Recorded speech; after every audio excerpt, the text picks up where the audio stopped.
Okay, friends, we will start today's meeting slowly as some members are joining our meeting, trying to find the room here. We have a big room today, but it is not the same room that we had last time, so maybe some people just need to figure out where we are.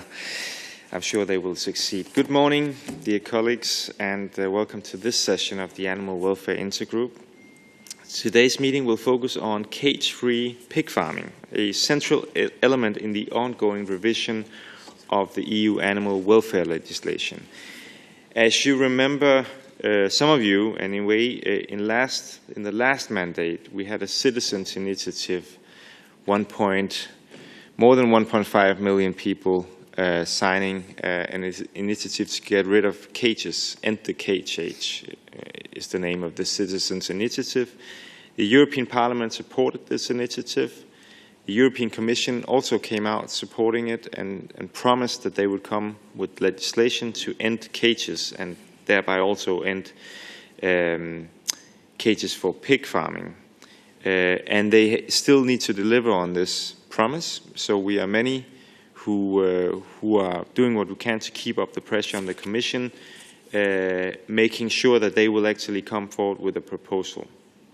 That's what we'll be discussing here today, the content of how we can actually go from having cages, having farrowing crates in the pig farming, and going to a system where we actually get rid of these farrowing crates and get rid of the cages in the pig farming. That's what we'll be discussing here today. And we aim to provide with the discussion a comprehensive perspective combining scientific evidence, practical experiences from the farming sector, and policy-relevant insights. While the welfare rationale for free-farrowing system is well established, questions remain regarding economic feasibility. So, is it economically possible to do? And market readiness, how will it look on the market if you market these this meat from cage-free farming? And also the role of EU support mechanisms, such as the CAP. Can we use the CAP, the Common Agricultural Policy, to support this change? Let's discuss that today. The objective is not only to highlight challenges, but also to identify solutions and pathways to make high welfare standards both achievable and economically viable. And therefore, we hope to provide actionable insights for policymakers, demonstrating that animal welfare and economic sustainability can be mutually reinforcing. Practical details, we have this meeting physically, as you can see, but we also have remote participation, so people are following online. We are streaming live on Interactive and YouTube, and we have interpretation in English, French, German, Italian, and Spanish. And we will be recording the session, and materials will be available on the Intergroup website. Two announcements before we kick off today's meeting, and I will introduce the speakers who are sitting next to me in a minute, but two announcements quickly before that. We have an oral question number 6, 2026, on the revision of EU animal welfare legislation. I took the initiative together with 35 colleagues here in the European Parliament to table an oral question to the European Commission, and the question is, when and how will the Commission deliver on its commitment to the revision of EU animal welfare legislation? As you know, and this is relevant for the farrowing crates, we have been promised by the European Commission to have new legislation revising animal welfare legislation, for example, very importantly, to phase out cages in the agricultural sector. We have yet to see the delivery of these promises from the Commission, and that's what we ask the Commission about in this oral question. The oral question will lapse early May, so we need the support from 3 groups to have the debate in the plenary with the European Commission. So I urge you, I will do what I can in my group. We have We work together, Maria, to make sure that our group will support. So yeah, and Maria, of course, Maria also. We will work together in our group to make sure that we will support this question. But I will say to all of you, different groups, we need 3 groups to have this oral debate. Please do talk to your leadership in your group so we can have the oral debate. If you have any questions, you can contact me on the process here. But we need to do it before May. May is our last chance to get this debate. The second announcement is an announcement on Fur-Free Europe photo action. This month could be decisive for the well-being of countless animals still kept in Europe's remaining fur farms. Following the successful European Citizens Initiative Fur-Free Europe and the recent EFSA study, it is crucial that the Commission takes action to ban fur farming and the trade in fur products. To make our voices heard once again, a photo action will take place on Tuesday, the 17th of March at 1 p.m. in front of the Spinelli entrance. Banners have been kindly printed by Joe Swabe from Humane World for Animals. We warmly invite you to join, and it is Tuesday, the 17th of March. That is next week, next Tuesday. And you can participate in the photo action and be on the photo. So if you would like a banner in advance for your social media channels, please stop by Tilly Met's office. It's 06F365, but you can look up where her office is, and she can provide you with some material. Okay, now we will go on with the topic of today. I've been looking forward to this. We have 2 speakers here, and we'll have a discussion with them afterwards. So I'll introduce the first one. It's an honor to welcome Dr. Vivi Aarestrup Moustsen. She's a senior scientist at SEGES Innovation in Denmark, an agricultural research and innovation organization working closely with the farming and food sector. Mrs. Moustsen holds a PhD in animal science and specializes in pig production systems with a particular focus on sow welfare and farrowing housing design. Her work examines how housing conditions affect the welfare and behavior of sows and piglets, contributing valuable scientific insights to discussions on practical and welfare-oriented pig production systems. So we will hear from you, Dr. Moustsen, and afterwards we will hear from you, Annechien Have Mellema. I'm sorry for the pronunciation. I can see I didn't hit it quite correctly. But you are a pig farmer from Beerta in the Netherlands, and you will tell us some practical perspectives on your work. And I will introduce you afterwards properly. But Vivi, you have 10-15 minutes, and we look forward to hearing from you. Thank you very much.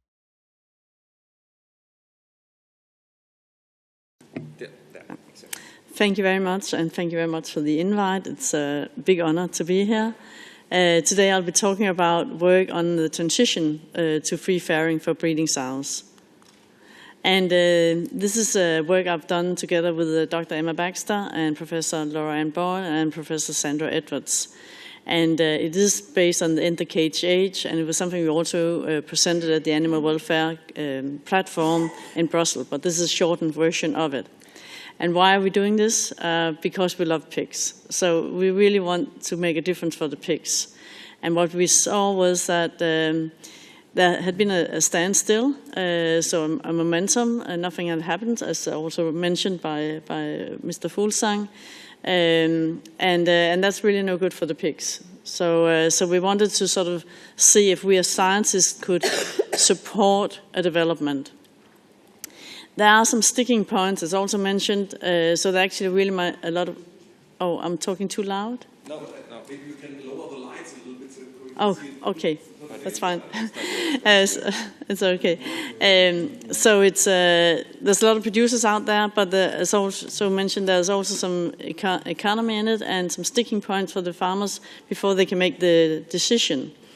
And there's a risk, if there's not a common EU legislation, there's a risk of fragmented legislation, which already happens now.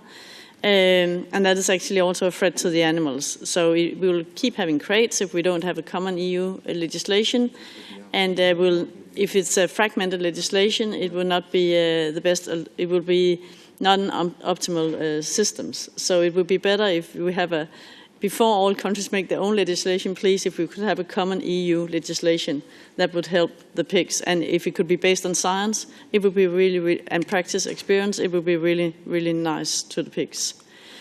So what happened was that we have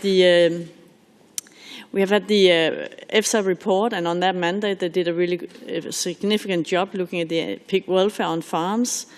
But there's also recent research that was done after the EFSA report, our scientific opinion, and there's also the industry response, and there's some practical experience.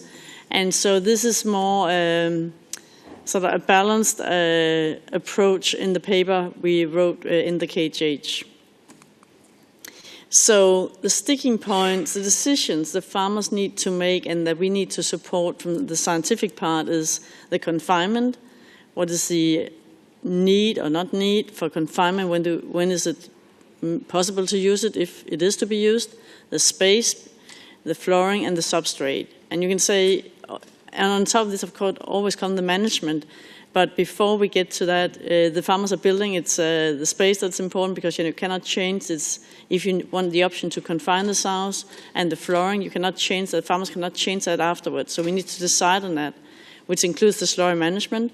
And then the substrates, because that interacts with the flooring. So we also need to sort of be clear about the recommendations when it comes to these 4 sticking points. So I'll briefly go through these sticking points or decision points that need to be considered. So we had the EFSA report, and it said that the piglet mortality is higher if the sows are never confined, and we can reduce it by temporary confinement systems. But it was with a large variation in the square meter that was there. So it also says in the EFSA report that if confinement was used for 7 days, we could reduce mortality to be similar to what you see in a confinement system. But actually, the latest evidence shows that we do not need 7 days of temporary confinement. We need the temporary confinement do reduce the piglet mortality. If they are not confined at all, they would be higher, but if they are temporarily confined, but not for 7 days, 4 days at the most would probably, and I think when we get more practice and more experience, the farmers get more experience, we learn to use it less and less. So it's not something that should be there for more.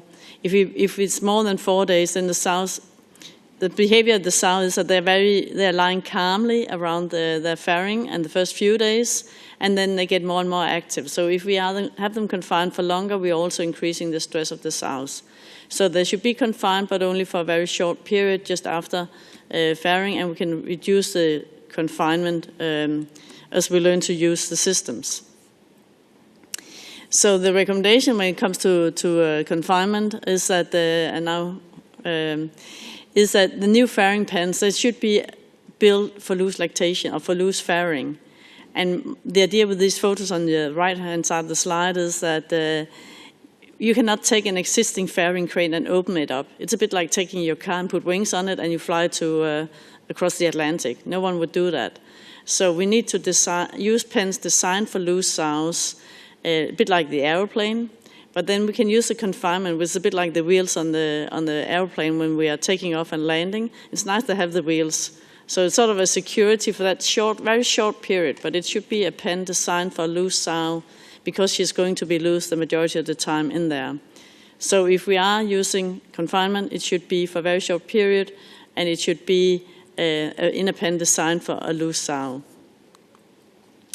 And the evidence for this is that we, if I don't have my lenses on, it's actually difficult to see.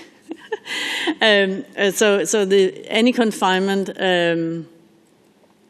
should be short term, and it should only be for that brief period. And the practical experience is too that if we can use the confinements also give workers safety, so that they are because they are handling the piglets with the sow, and the sow is looking after her babies at this time, the first few days when we are processing the piglets. So it's possible for the worker safety to have the option to confine, but it is an option. It's not something that is there all the time. So that was sort of about the confinement. If we are confining them, it should be, I forgot to mention here, when to confine them, because the main value of confinement is to save piglets. And before farrowing, there's no piglets, and the sow is really active in her nest building. But if we confine her during farrowing, that would be very stressful too, because at that time she's really relaxed and lying down. So it needs to be just prior to her start farrowing. If it's too late, she might be crushing piglets if she's already giving birth. So it should be optional to confine just the last day before farrowing, and then have the loose after a few days. And this is also done, and if you can use other materials, so it's, but I'll come back to the substrate later. So that was on the confinement, so to confine the day before farrowing and for no more than 4 days, and in a pen designed for a loose sow. Now, how much space do we need in a pen, which is one of the second sticking point that was there, the second decision the farmers need to make, because unchangeable afterwards.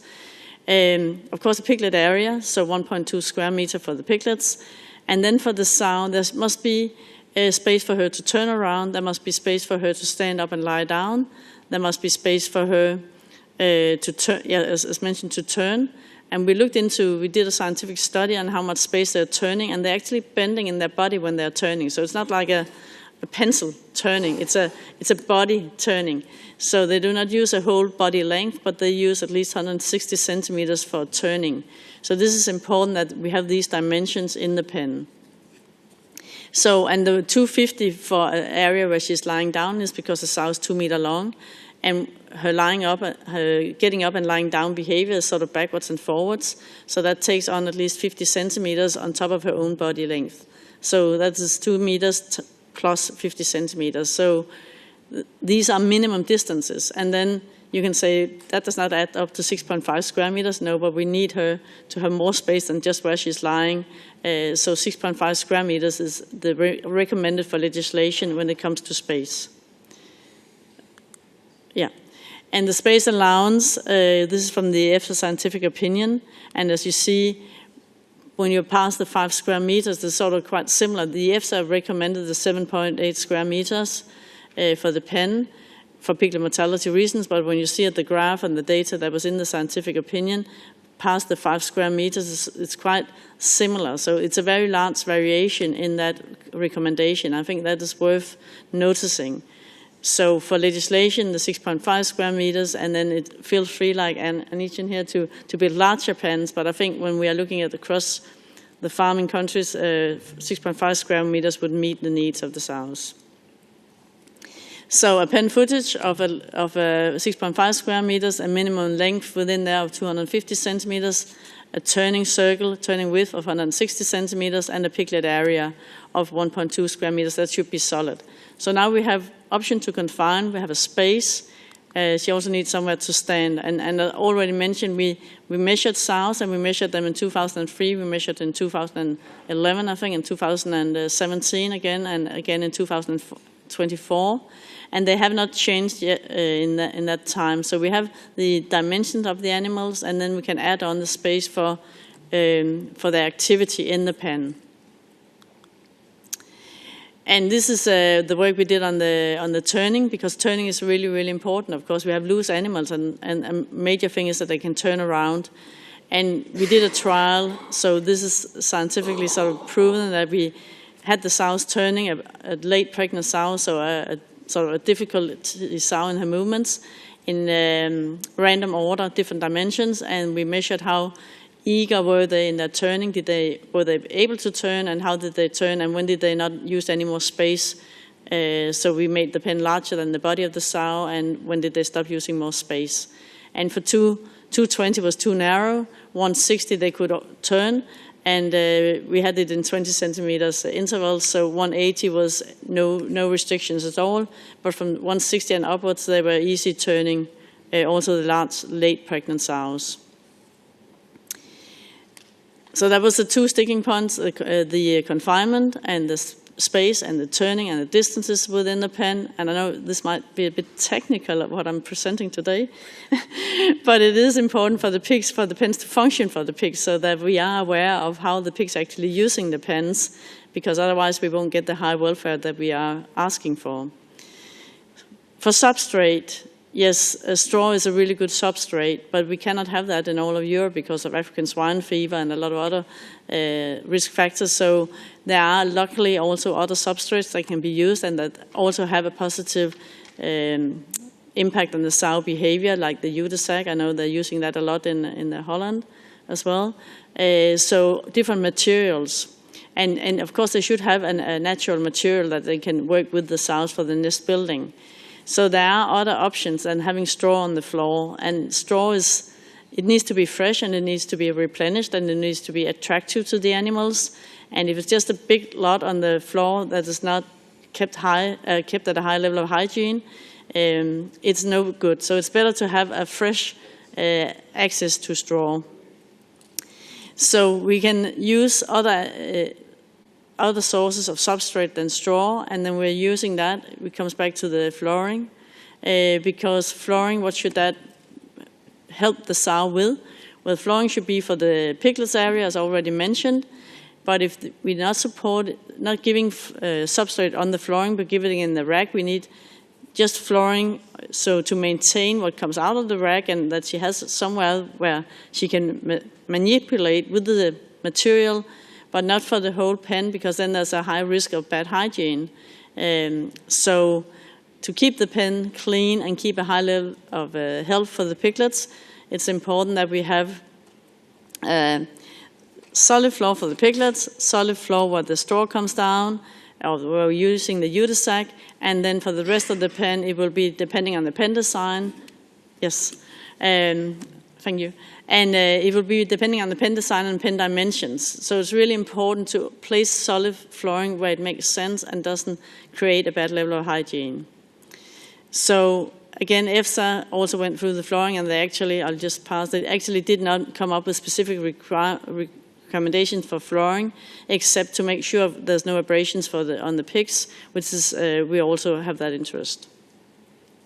So combining this, it's important that we are using, considering different material for meeting the need for the sows to nest build, and then for the environmental, to reduce emissions, we can do that in the storage system. We have new scientific knowledge about to reduce emissions underneath the flooring. So the photo you see on the left, on the right low corner is storage systems with a scraper.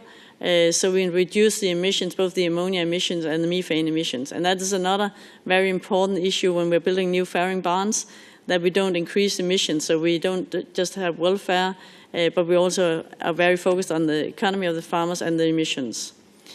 So to take home, farrowing crates, they are not acceptable, they're not sustainable. We need to have new farrowing houses, but they must be based on the need for the sows. It's a very complex decision to make. We must acknowledge that it takes some time, and it should be designed for a loose sow with an option to confine. You can read more about this in the papers, and we'll share, and these are my colleagues that helped doing the paper on the pigs, which hopefully appreciate the work we are doing. And just one last is that, it's mentioned also in my introduction, we need a common EU legislation. If we don't have that, it's really a standstill. The farmers are worried about making the big investments. We also need a time for transition, and one is because we need people like Annechien here, who are the influencers. We also have influencers in pig production, and when farmers show other farmers that they're doing a good job, it really helps. So it shouldn't be tomorrow, because then we'll have bad results out there. So it should be that we have good farmers that are doing this, and their colleagues say, oh, she can do it, I want to do the same as she's doing. So we need a transition period for the influencers, and also for the economy to pay off the buildings. An option to confine, and then incitaments, my carrots here, so some incitament for the farmers, because it is a lot more expensive to build a loose housing system. Thank you very much. Great. Thank you very much, Dr. Moustsen. Very insightful. I'm sure there will be some questions for you afterwards. But before that, we will move on to our second speaker of today. I would like to welcome Annechien Have Mellema. She's a pig farmer from Beerta in the Netherlands, where she runs a family farm combining pig production, arable crops, and renewable energy generation. Alongside her farming activities, she has played a key role in leadership role in the agricultural sector, including serving as chair of the pig sector at LTO Nederland, the main Dutch farmer organization. She's also actively engaged in initiatives promoting innovation, sustainability, and improved animal welfare practices in her pig production. So, Annechien, I would like to give you the floor for 10 minutes and tell us of your perspective on this. Thank you very much. I think it's an honor to be here as a farmer, to come to the European Parliament and tell something about what things are happening in the farm.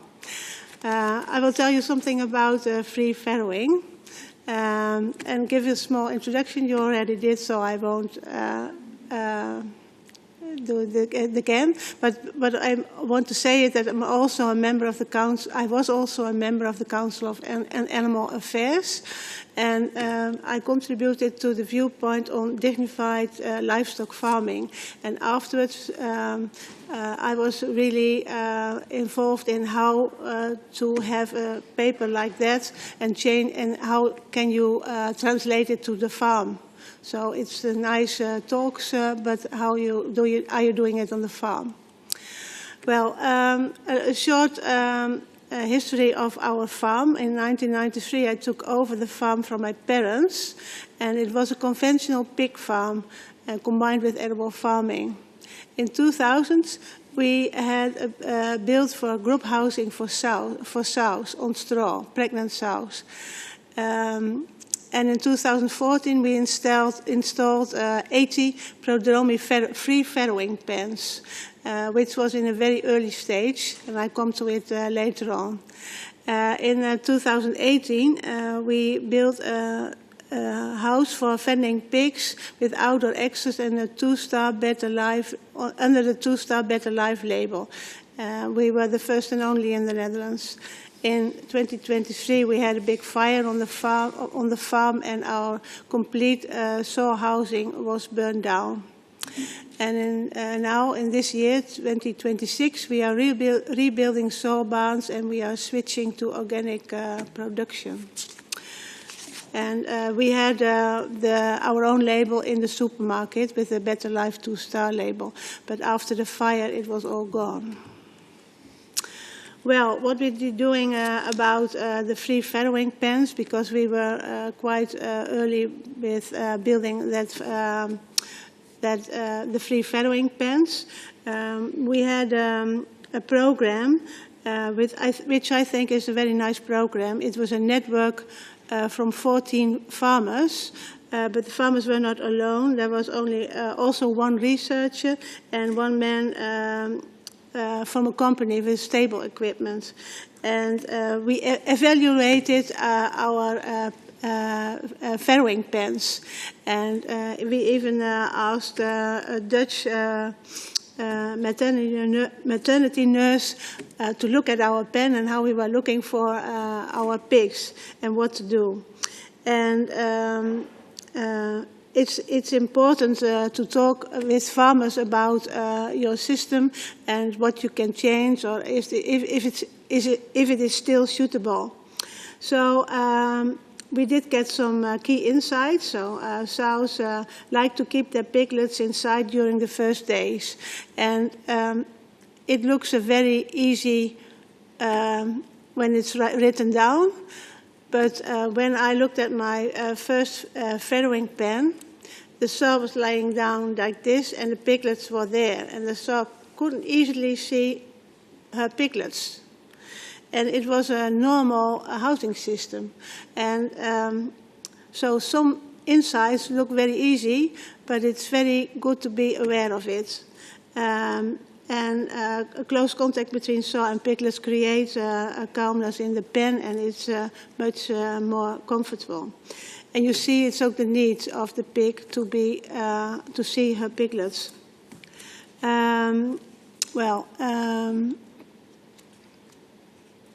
Small, low threshold experiments are high valuable, and it's good to have those programs, because it's very good to learn yourself and see what you can do. And after seeing an have the experience, you can easier implement and see what to do. And so I will stress on that the importance of network of farmers is sharing knowledge, learning together, and co-develop improvements. And farmers tell to other farmers is very important. And what I also think that's important is take research to the farmer. Take the research to the farmer. So I think on every scientific paper there should be one page for the farmer when it's agriculture research. So not only scientific talk, but also one paper, take the research to the farmer. Well, I like to tell you something about cost and investments and market development. Well, you already said innovation doesn't always cost money, but when you have more space and more area, it costs money and has a price. And a free-farrowing pen requires a financial investment. It's not because of the equipment, but only because there is more space. So it has an impact on the revenue, the farmers' revenue model. We looked for ways to keep innovating while still earning a proper income as farmers. And that's why we did get an important idea. So the EU regulations should be for everyone the same, equal rules. But if we as farmers, if we want to do more than the legal minimum, the market must be willingly to pay, or alternatively, there should be a financial support, such as a subsidy or in the cap. And what in Holland is the Dutch Farmers Society for Protection of Animals, they responded for this need, and they introduced the Better Life label system with a star system. And the supermarkets declared that in 2016 that all meat from all pork had to be 1 star of the Better Life system. And the farmers are paid for the extra costs through cooperation in the chain. And they get a market premium. So it's good for them, and they are willingly to make the step to better welfare. What they agreed now is that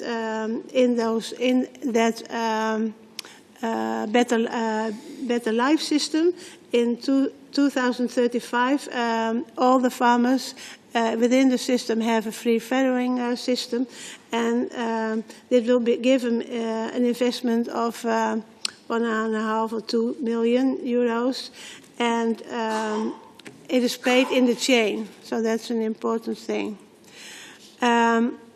Market concepts and market-driven concepts are also very important. So it's a concept from farm to retail, and it's important to work together. But sometimes some help and push from NGOs is also very helpful to achieve this, because sometimes farmers want it, but to have the last pressure, some help is fruitful. Some development, some developments in the Netherlands In the Netherlands, we are working to a more animal-friendly livestock system, and we have a covenant. Here you see government, retailers, processors, and farmers, but I think you need to say retailers, farmers, processors, and the government. They are working with support of NGOs on a covenant to animal-friendly livestock housing. So it's a voluntary path, but it's very important that all those stakeholders work together. So what do we need to introduce free-farrowing systems? It's very difficult to get a new license, so that should be easier.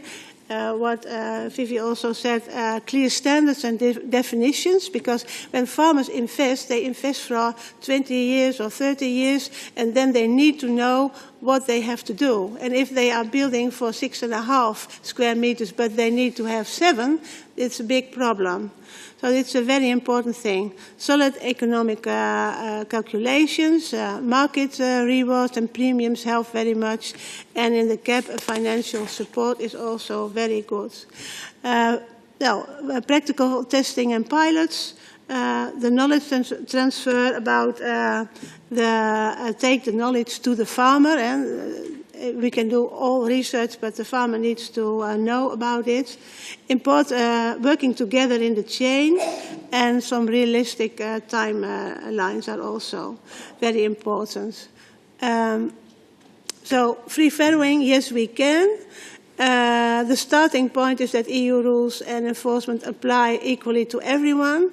Through market concepts, we can go beyond the legal minimum, and farmers are paid for the additional investment they make, and or supported through financial aid, such as CAP instruments.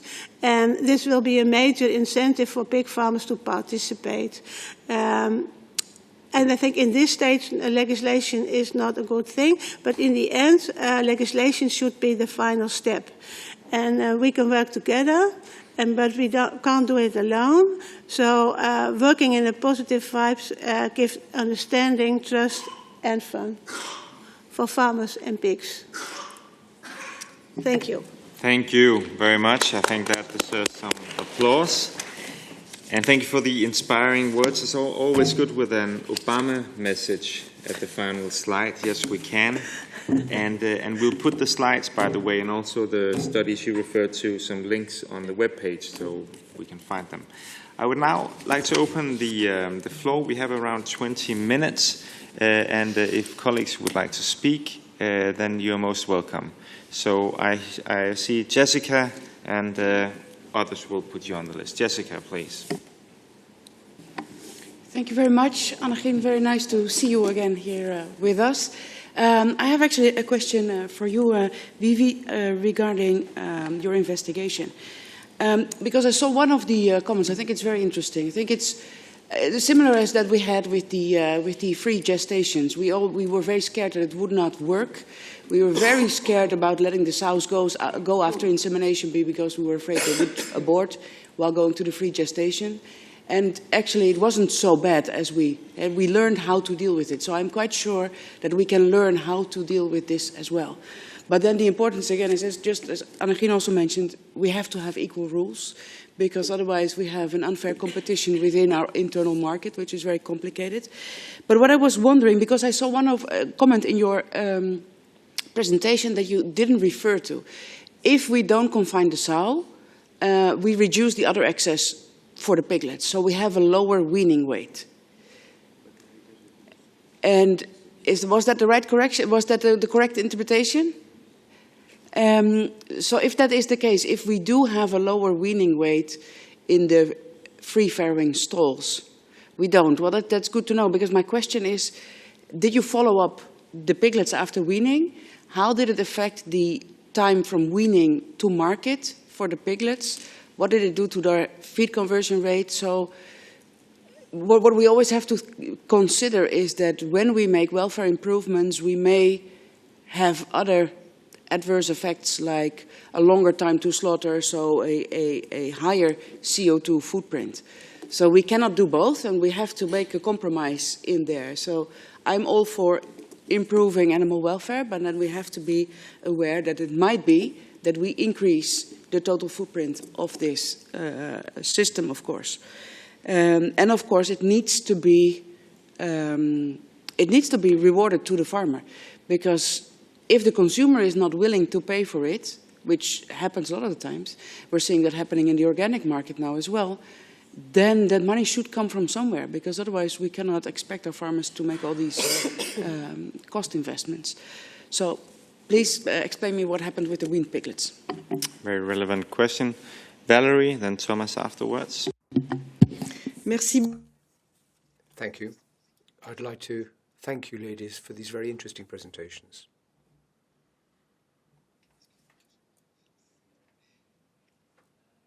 Can you hear the interpreter? Can you hear the interpreter now? Okay. Thank you. Once again, thank you, ladies, for those very interesting presentations. And you've clearly done a lot of research on this. There are a wide range of different pig farms in France, depending on breeds and regions. Some pigs are raised outside, others in specific buildings with stalls or more up-to-date systems. French livestock farmers or pig farmers support animal welfare pushes. The Pig Federation is very committed to this, and since 2002 we've done a great deal in terms of practical improvements to animal welfare, in particular the ban on live castration with compulsory anaesthetic. We've improved air quality, food and room. And the room for the pigs has improved in line with the various different labels for the pork. So the red label, for example, organic pork, which are high quality, require more space, more room for the pigs. As I'm sure you know, all of this entails additional costs, which means the cost of the pig meat will increase. And this applies to France or, of course, all other countries. So some consumers can afford to buy more expensive pork because that's what they want. However, other consumers simply can't afford to buy more expensive pork. As a result, they have to buy cheap ham, for example, at 12 euros a kilo. Clearly, the animals behind that ham weren't raised in the same conditions. That's important. So improvements can be made, but we have to be aware of the additional costs this will entail. Something else which I could mention is the fact that in some countries, China for example, there are gigantic pig farms in which the animals are crushed together in enormous buildings. Near Yuan, for example, there's a 26-story building with some 600,000 pigs who never see daylight, who never see human beings. Everything is automated. So my fear is that if we do introduce compulsory investments in European pig farms, and indeed French pig farms, we will see an influx of pigs from abroad raised in those deplorable conditions, and I'm not sure if that's an improvement in terms of animal welfare. So, obviously, we should be encouraging improved animal welfare, but we have to be aware of the downside. It's not a question of choosing between production and animal welfare. We have to continue to work on both fronts so as to improve production in France and Europe. Lots of farmers already doing this thing. Lee, Thomas. Thank you, Niels, and thanks to both of you for coming and sharing with us. Just a short comment. In my country, the consumption of organic is growing, not shrinking. It might also depend whether your country is supporting it or not. But I have two very concrete questions. I mean, first of all, the amount of space that you're promoting is close to what organic is asking, plus some area to leave the stable, so some outside area. So that's quite interesting. But you were just mentioning with one sentence a system of, I guess, treating the manure in a way that you create less emissions. If you have a minute or two to explain a bit more how that looks like and how that works. And to the colleague from Netherlands, I mean, I'm an Austrian citizen, so in many fields, Austrian agriculture is a bit ahead of other regions, but what we see, I mean, you were describing a good cooperation with the supermarket chains. Maybe you can explain a bit more, because the experience that we have is that supermarket chains, they like to come up with additional animal welfare requirements. They use that for promotion, for the competition between different players on the market, and we have 4 big players that are competing with each other. They pay the farmers for a certain while a bit more, like we have this kind of straw pig concepts and stuff. Yeah?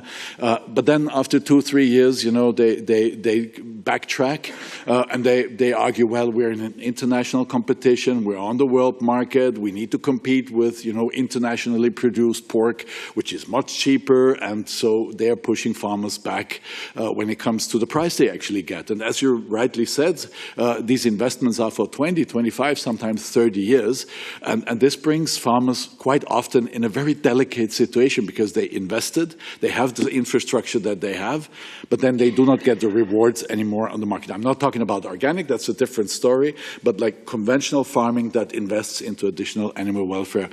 Can you maybe share a bit more how your experiences are and how you manage to keep this cooperation with the retailers or processors, let's say, alive and rewarding for the farmers? Thank you.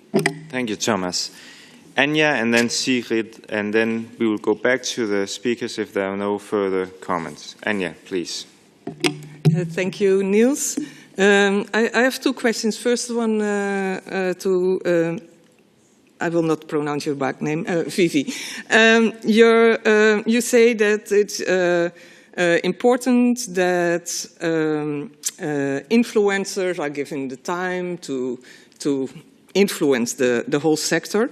Well, I think everything is going very slow. So do you think this is even possible that they influence the traditional sector if they do not condemn in the strongest words the traditional farrowing crates? And because it is difficult for them to blame their colleagues. So is it possible without that? Because I think they need to say, your system is wrong, my system is good. Something like that. Do you agree? And then a question for Annechien. Nice to see you here again. It's been a long time since we met somewhere in the northern part of Groningen. But you said legislation is at this moment not a good thing. And we see that it takes decades for farmers to change, and you are one of those examples. And it took decades to get where you are now, and I welcome the progress you made, and I welcome the organic farm you are, and the whole new system you are building there. But it takes a long time. So do you think that without legislation, it is even possible to get some progress? And Jessica mentioned that we need a level playing field. How do we get a level playing field without legislation? And how long do we want to keep the animals waiting? Because at this moment, the pig farmers are basically to blame for the delay in the cage age legislation. How long do we have to let the chickens, the rabbits, the quails, and the pigs, how long do they have to wait? Thank you very much, Anja. Cyril. Thank you. Can you hear me? Am I close enough to the mic? Good.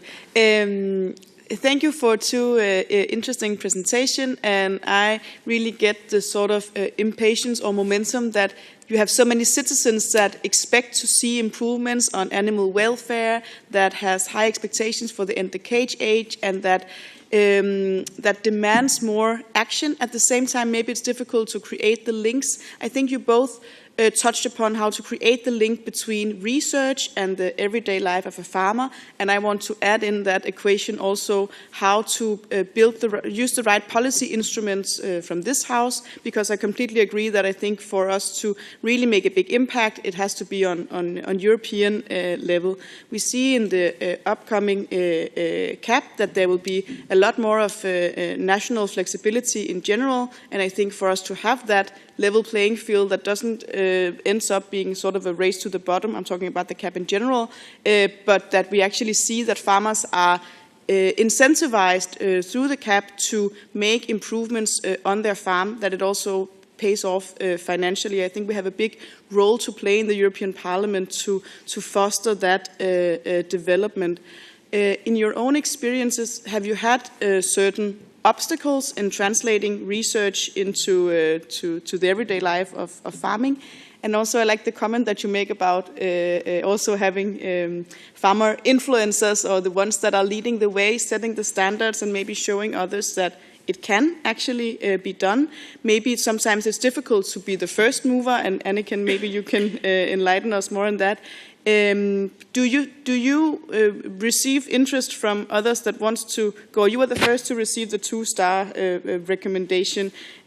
How do you help others to do it maybe easier or maybe even faster than when you were the first one having to walk that way or pave the way for the next one? Thank you very much, Cyril.